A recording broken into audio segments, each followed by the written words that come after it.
All right, and this match was a kind of slow start. It kind of paced itself pretty well, and I couldn't really see where it was going in the beginning, but then as time went on, I saw, oh, that's what you're doing here, guys. Very, very clever.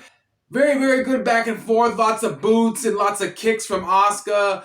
And we have just very good triple threat action, figure eights, and all kinds of really good stuff here between these women. And we have the giant moonsault off the top from Charlotte Flair. We have just very good spots here. And then we have Bianca Belair taking damage to her knee, and then she takes a big spill outside and really, really hurts that knee. I mean, she sold it good. I really was worried about her, and the whole Detroit audience was clapping for her, giving her a standing ovation for the fact that she, made it to the end of the match. But she actually didn't leave the match. She came back, if that makes sense. Then she came back at the very end, did a 450 splash on the injured knee, which is spectacular, miraculous, magical miracle there to even be able to do that after your knee got injured. Crazy. Bianca Belair hits the 450 in the middle of a figure eight. No pinfall there. I mean, there should have been a lot of 3 counts here, but no, this match just kept going.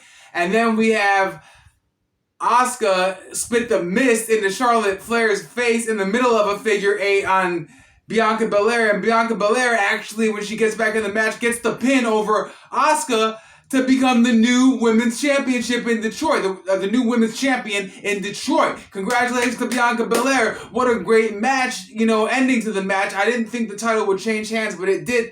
Oh, wait, but it's not over. We get Io Sky's music hitting, and she cashes in her Money in the Bank briefcase with Bayley at her side to help her out, and she ends up getting the crowd on their feet, getting them hype, and hitting the over the moonsault for what? The 1-2 will Bianca kick out? No. 1, 2, 3. New women's champion in Io Sky with Bayley and Dakota Kai coming back from injury on her side, and all of Damage Control standing tall with the WWE Women's Championship. What a great moment for Io Sky. Congratulations. You deserve it. You've been putting in your time and your work and your dues for this company for a long time, and you really, really deserve it. I hope they chant that on SmackDown or Raw. Thank you, Io Sky. What a wonderful night this has been so far. 2 women's title changes within 10 minutes. You gotta love it. And so we have the main event of the night being Tribal Combat with Roman Reigns, reigning, defending, undisputed Universal Champion, taking on Jey Uso. Main event Jey Uso, no pun intended. And this match was absolutely fire, spectacular from the opening bell. We just have really, really good storytelling and very, very good, just very forceful, action, to the point to where, you really feel like these are cousins that are fighting and scrapping for survival, and they've been fighting a lot since they were kids, and you can really tell because it showcases through screen.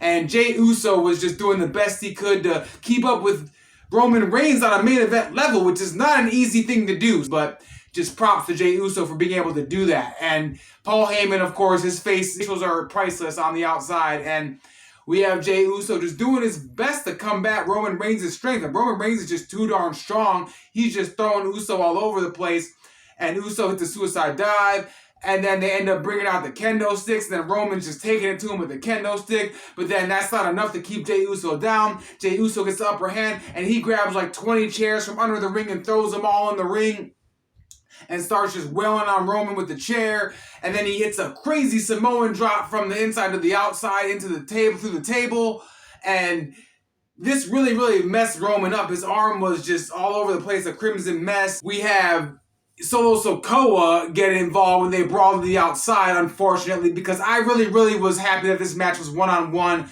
but of course, Solo Sikoa has to get involved. And then Roman, though, ends up hitting a spear by accident on Solo Sikoa in the middle of this, and Solo did not like that at all. He wouldn't even help Roman get up after that. He was like, no, you speared me, no, I'm not going to help you. It was very, very, good storytelling here, and Solo ends up getting splashed through the table from Jey Uso, and Jey Uso gets a chance. He hits the splash for a 2 count, almost 3, but just the 2 count, and Jey Uso's just being main event Jey Uso all over the place. He's doing the best he can here. I thought Jey Uso was going to win. He was very, very close, but oh man. another interference, which I didn't see coming, from his brother Jimmy. Jimmy Uso interferes and costs Jey Uso the WWE Undisputed Universal Heavyweight Championship, or whatever the belts are called. There's so many belt changes and names now. I'm sorry if I get it wrong. But Jimmy Uso, down from day one, just cost Jey Uso his entire life and the best opportunity of his life. Where will the fallout of this take us with the bloodline? My goodness. And we have Solo Sikoa. He's disintegrating from Roman with the spear, and oh my god, the story just keeps getting thicker and thicker. How could it even get thicker? I don't know, but it is. And we have Roman Reigns that hit a freaking earth-shattering spear through the table in the corner. He gets the 1-2-3 victory. Still your reigning, defending, undisputed Universal Champion, Roman Reigns. But he had to go through it. It was not easy for Roman at all. Not one bit of ease. It was a very difficult match for him. But the tribal combat ends with your tribal chief still reigning, defending champion, closing out the night from SummerSlam, being the one.